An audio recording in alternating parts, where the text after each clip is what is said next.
Nick World. Welcome to another episode of Delusional Nick Fan Network, where we bring you that Knicks content that you need. Right? We couldn't close this game out. I feel like this is a reoccurring statement from me. But second devastating loss, close game, hard fought. I enjoyed the game. Jalen Brunson, Mr. Clutch, or is he Mr. Clutch?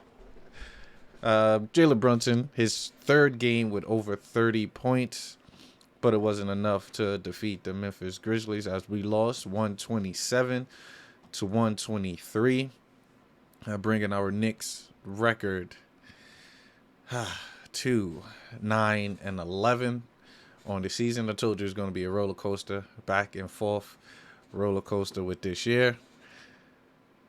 But we're going to prevail. We're going to prevail. And by prevail, meaning that we're going to be a lottery team. We're going to be a lottery team. Just joking. I was joking. Because a trade will occur after December 15th.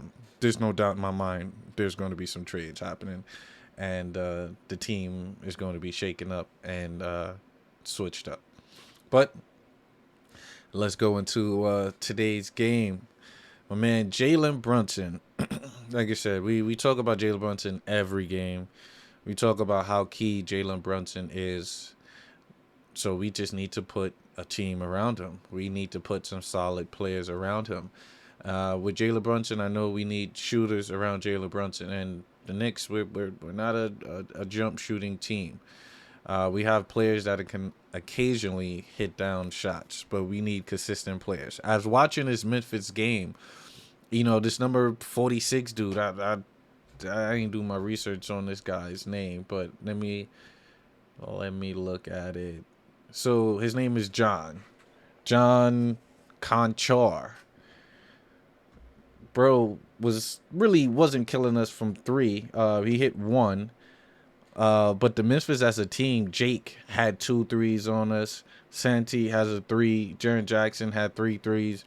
And David Rowdy had 2 threes. These are guys that you're like, who? What? Yeah, they was shooting them threes on us. And it was a hard fought game. Defensively, we were in it. You know, the last, I want to say the fourth quarter. For the most part of it, we gave up a lot of rebounds, a lot of offensive rebounds, which could have pretty much swung the pendulum in our direction as far as we make a basket, we play great defense, unable to grab the rebound, they score, and then we don't score, then they come back and score. Rather than us getting that stop, we could have went down, scored more, build a lead. But rebounding is very key in the NBA, guys. Second chance opportunity is very key. That can change the momentum in the game. That can take the effort out of a player in the game. Once I realized, like, hey, I'm putting all this effort, but the other team is still grabbing the rebounds doing this, you're gonna pretty much be lackadaisical once you put all that effort and seeing that it's not transitioning to anything. But you know, we talked about Jalen Brunson. Jalen Brunson, fourth quarter was just nothing less than a masterclass. It's and it's funny. I'm getting tired of talking about how good Jalen Brunson is.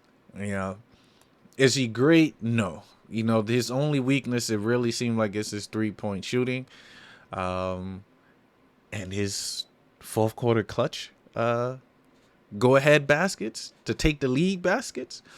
Yes, he did have 17 of his 30 points in the fourth quarter. But we are talking about clutch moments are, I believe, 2 minutes and under.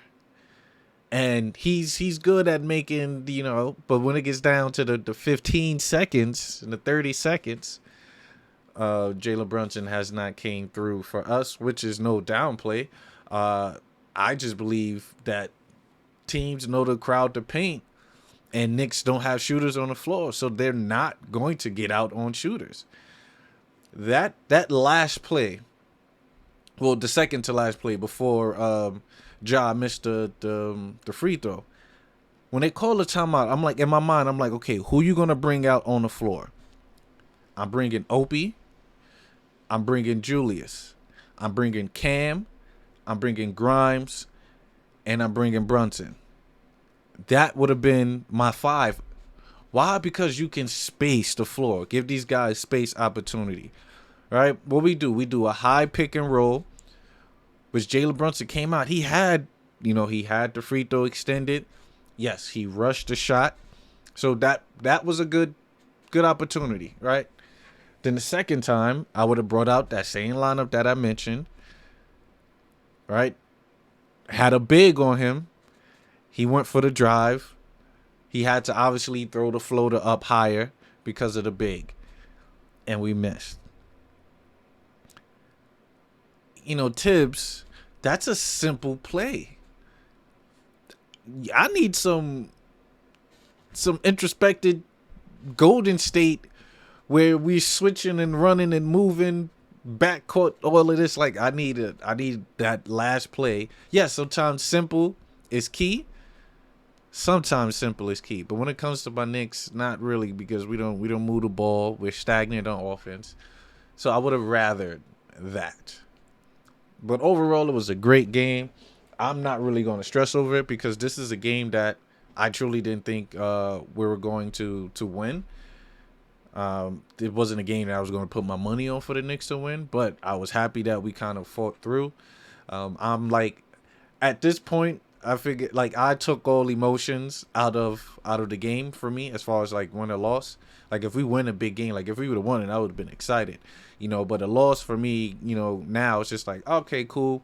At least we fought hard, At least we did semi defense occasionally, which I need that effort all throughout the game. For me, all throughout the game. Let's talk about the 11-man rotation that Tibbs brought out. Now, people would say this 11-man rotation is like, okay, cool. We got 11 players that we could play on the court. That's good. We could switch things of that nature. No. This 11-man rotation is indicating that I'm scrambling to find players that's going to work and pretty much optimize the best stats and play for us to win, rather than you having your typical 8 to 9-man rotation where a bulk of your players are playing 30 something minutes, 33. It was split up between 11 players, and yes, McBride only played about 43 seconds, but still 11 man. That's telling you that we got to do something. We have to. Front office, December 15th. I know we're waiting for that. So it's probably be my last time talking about it until the December 15th. I believe it's the start of where you can trade players that's been signed.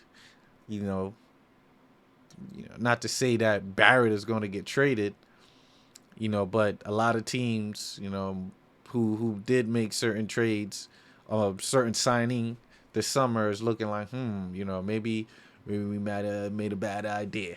So certain things might shake up during that time period. I do want to talk about the impact that Grimes and Cam do have on the game. Grimes pretty much, yes, Grimes had Ja on lock for the first half. He had him on lock for the first half. Cam was scoring offensively in the second half, which is why he stayed out there. But then I'm like, then sit Barrett and play Grimes with Cam. Like for some reason, Barrett can't do no wrong. Barrett get all these minutes. Why? When you got Cam. Cam could play the 3. Cam is 6'8". Cam could shoot probably better than RJ. And probably finish better than RJ. So why not play Grimes and Cam in that second half to stop Ja? Because Ja got it going in the second half. Ja had a triple-double. So me as a coach, I'm like, Okay, Cam got to go on offensively. We keep him out. He can play the small forward. Grimes, I'm gonna put Grimes on Ja. Because when you put Cam on Ja, yes, Cam is 6'8", but Cam don't have that quickness to stay with Ja. In a big situation with that is Tibbs. Come on, Tibbs. Some of this I do want to put on you is because of defense. What did they run the last couple seconds to get Ja those buckets and get to him to the free throw line? Literally just a high pick and roll, right? Now, guys, we all want to talk about basketball. I played basketball, not to say I was the best player, not to say I know all the defensive schemes. But if I'm a coach and I see that Ja wants to do the pick and roll, right,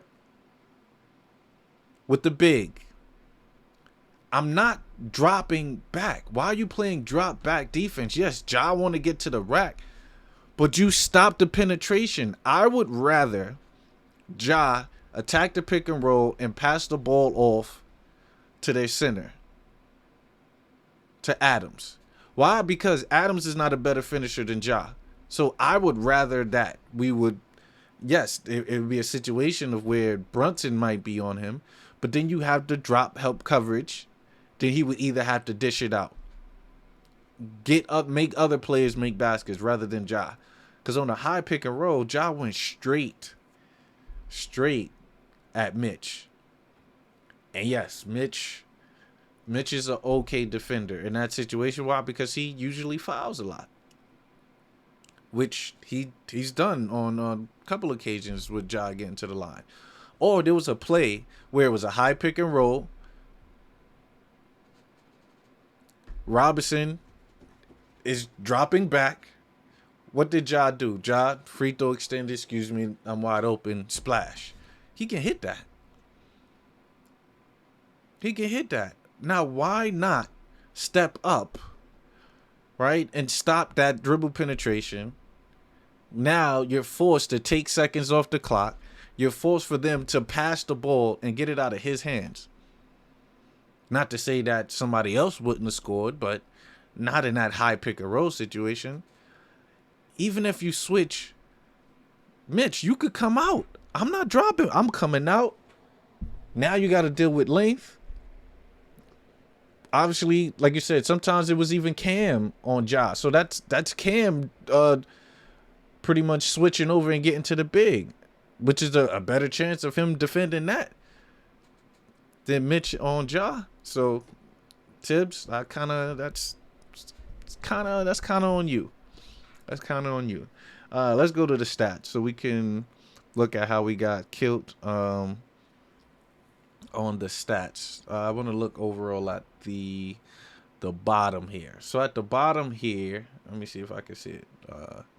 Really can't see it too tough. Yeah, all right. So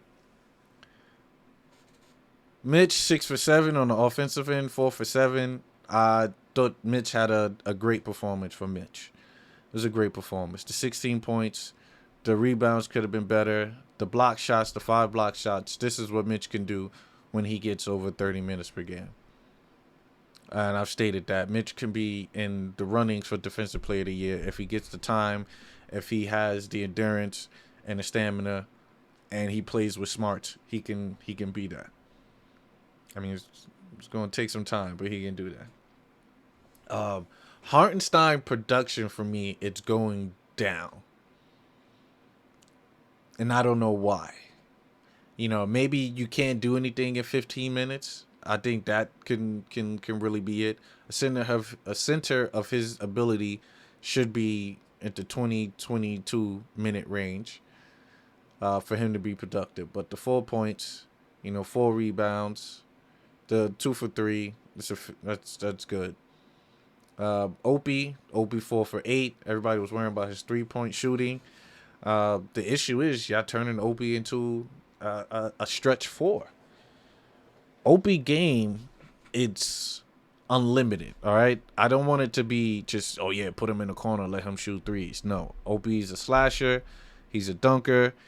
He needs to utilize the perimeter game more. He needs to post up. Like, put him in those same ISO modes as Julius, he could be better. But they want to shoot threes all the time. Come on, guys. Come on. But you 4 for 8, 1 for 4. That's I don't know. 14 minutes, like I said, that's not going to do anything. That's going to change. Julius only shooting, only taking 9 shots, which is wild. 1 for 5, 5 for 6 in the free throws. You definitely had 10 rebounds. You had the 9 assists. Excuse me, I'm looking at the wrong thing. Yes, you did have 9 assists, 10 rebounds, and you have 14 points. You can't hate on Jules. Why? Because Jules is like, I'm not taking the blame for this. I'm gonna play my game. I'm gonna wait till I get traded, and I'm gonna be on my way. Because he's not putting no emotions into any of this. After games, take his shirt off and go walks out. So yeah, Julius is ready to move on. He's stressing. We all stressing. We need to figure it out. Management, help Julius out, please. And I don't know what that could be. But for a man of Julius' stature, we've seen him want to dominate the game. We see him wants to put the effort into it before, which was that one season. Now it's just like, hey, I'm out here. I'm not going to let it stress me. He's pulling what is this that football player's name? He's like, yo, I'm here so I won't get fined. I'm here so I won't get fined. Julius is literally here to play ball, and to hopefully find this next team. That's what I think that's occurring. But look at Jalen Brunson. It's very rare he shoots 42%. It's usually in the high 40s, the low 50s. But 3 for 5, 60 from 3. I was like, okay. But this is what I wanted from Jalen Brunson. Get to the free throw line. Get to the free throw line. I've always stated, his game will go top notch if you get to the free throw line.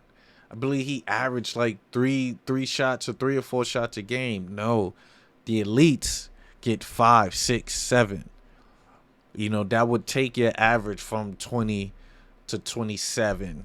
20. I think he's averaging like 20. So 20 to 25, 24, 26. We need JB at that 26 range.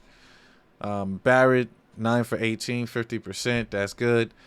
He started hitting a couple threes at the end. Still took maybe 4 more than I wanted him to. But he had 22. It's weird. So, like, Barrett 22 now it's not the Barrett 22 of the end of last year, which was more efficient to me. With Quick got injured.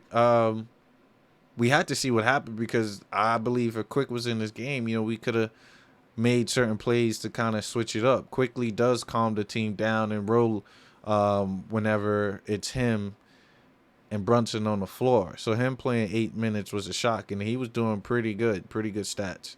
Cam had an amazing game, 4 for 6. That was solid. Even Derek coming in his short stint doing that. We got to figure out something with the team. We have to figure out something. Management, what are we gonna do?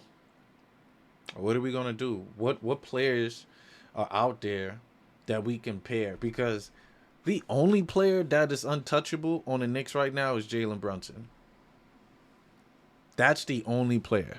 I'm sorry. Go out, do some work. Management, I'm talking. Figure out who we could pair with Jalen Brunson. Figure out who's compatible with Jalen Brunson. Because on our Knicks team right now, everybody is expendable. Everybody. Barrett, Julius, Cam, Mitch. Find me somebody. Find me someone. And it don't have to be a superstar. It don't have to be an all-star.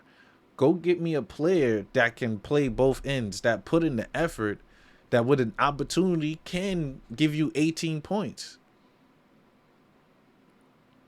Like, give me a legit shooter.